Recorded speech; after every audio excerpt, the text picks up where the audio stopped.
Hey friends, so you just finished training in your Uechi class, and after busting out about 10 Sanchin hard and fast with dynamic tension and breathing, Sensei decides to finish class with a little light body conditioning. So, if you're like me, you want to be able to go back the next day, do your best, but you want to actually sleep that night too, and you have to decompress. So I'm going to show you my favorite stretches to do after a Uechi class, tested and verified by me. Here we go. Number one, you want to start out with the traps, okay? So you're going to take an arm, you're going to lock it down onto the floor, and I use that tension here between my fingertips and the floor, and I lean away in the opposite direction. I feel this great stretch already in the trap here, and I even feel it in the bicep on that arm. I'm gonna try to take my ear, I can move that one a little. I'm gonna try to take that ear, drop it to my shoulder. It gives me this wonderful stretch through the trapezius, even up into the neck. I feel it in the bicep. So I'm getting a lot of bang for my buck right there. Hold each stretch about 1 minute. You can do longer if it feels good. You can do less time if you're like, yeah, bang, touch your ear all the way to your shoulder and it's not needed. Stretch number two, still the neck. This is the Levator Scapula. So the muscle that raises the shoulders. I think of doing Sanchin as like this armored body posture, sort of like a cat when it's startled. So when you startle a cat, it turns sideways, it raises, and it, right? All its hair stands up. It's lifting all of these muscles, which serve to armor it, but which also help to make it seem bigger. So we kind of do the same thing in Sanchin. Now, we have this one on, but we're trying not to lift the shoulders, obviously, because the lats are on, pulling the shoulders down. We'll get there in just a sec.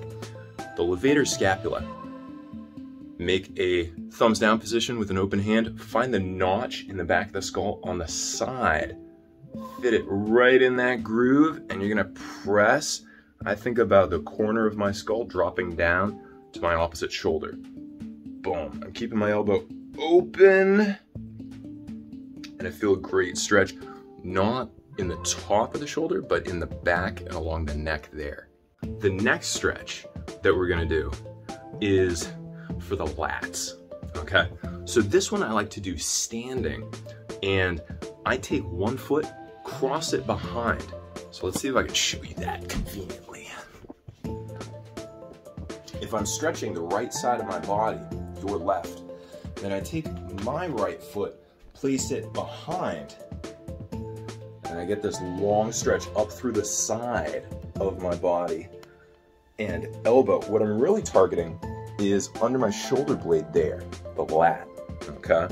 Now, from that position, I'm gonna grab my elbow and I'm gonna pull across. Again, I'm targeting right here. This is the side component of the latissimus dorsi muscle, and you might also get a little bit of tricep, which is really good since it's one of those muscles we use for our extension anytime we punch, arm thrust, etc. There's another version of the lat that I want to show you. This version requires me to get a little creative with the camera angle yet again. So I've got my wife's yoga mat on the floor right here. Now, I'm gonna come down, I'm sitting in Seiza essentially, and I'm gonna come down and place my elbows on the floor. I'm gonna do one, just for the sake of example, but you would do both, and you would sink into this stretch. So, I let my butt go back toward my feet, and I'm dropping into this elbow. That feels really good single, actually, and you could do double as well. A little more bang for your buck. Next stretch is for the pecs. So the pecs, we have those active quite a bit while we're doing Sanchin, because as I pull my elbows in, I'm using this muscle to close this space here. So my teacher will sometimes punch the pec muscle just to make sure it's strong during Sanchin.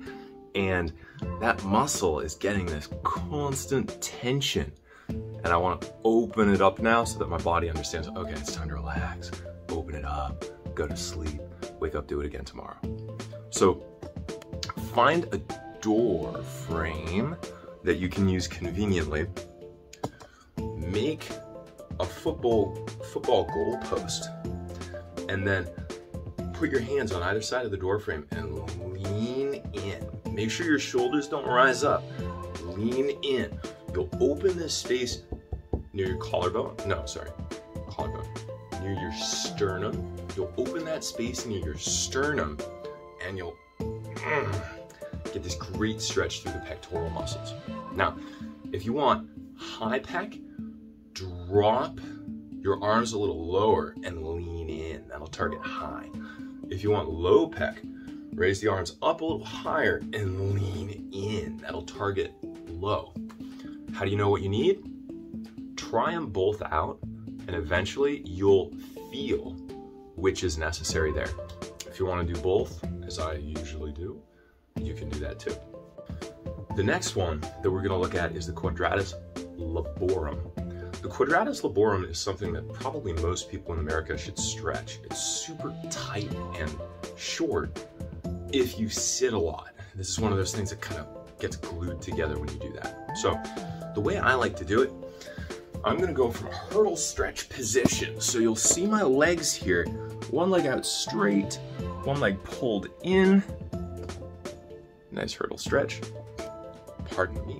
And then I'm going to take my right arm, because my left leg's out, I'm going to stretch through the side of my body by keeping this hip down and reaching over the top as though I were trying to touch that foot with my right hand. Okay? You get a little stretch in the leg as well. You might feel it in the adductor, which is the inside of the thigh, or you might feel it in the hamstring on the edge there. It's all good. This next stretch, it's wonderful and horrible.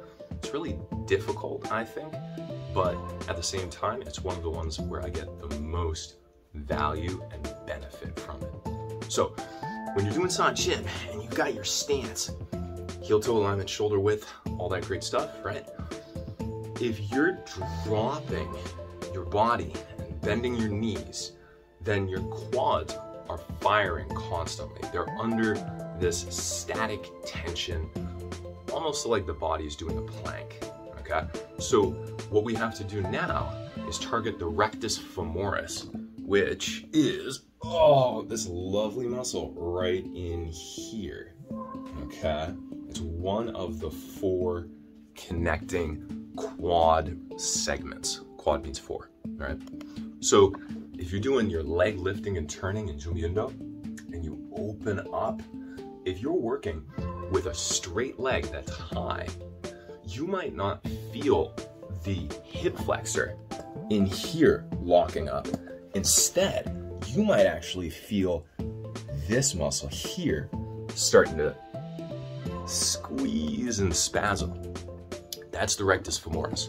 So we're gonna take that and we're gonna do the couch stretch, okay? Now, this is Dr. Kelly Starrett's stretch, so I didn't make it up. I'm just stealing it and packaging it and giving it to you. But here's how it works. You find something vertical. I've got the yoga mat here as a cushion for the knee, because you're gonna kind of grind it into the floor, okay? So I take one leg, I take my tripod stick and drop it down. I take one leg and I'm gonna put my foot up against that vertical surface, okay? So you can see my knee is resting on the floor. My leg is straight up and down. Then I'm gonna take my other leg, walk it out in front. I find setting up this way makes it easier for me to get into position. And this is one of those that I really had to work at. So at first, if your quads are really tight, you might not even need this leg up. You might just be right here, working into it. Tighten up the glute, push your hip forward, create that long space there, lift the torso high. If you want a little bit more without lifting up the leg, take a yoga block, foam roller, something convenient, coffee table, stool over there, and just lift a little higher, okay? You're gonna feel it back there. And you can experiment with driving the hips forward or with coming up close to where your foot's resting, okay? Once you've really got that, open that foot up, rise up, stretch the leg, and push the glute. Coming forward, coming forward, coming forward. Okay? And I like to hold that for about a minute. So that one, oh, it really hurts, but it's so good. Now, quick note on stretching. When I say it hurts, I mean it's uncomfortable. If the stretch ever makes you go, ow, then you're going too far, okay? You're going to actually cause your body to tighten back up. We want to increase the length, we want to relax, and we want to keep that length afterward. So ideally, you're never tense. You're breathing, relaxed, gentle. It's a great time to work on in and out.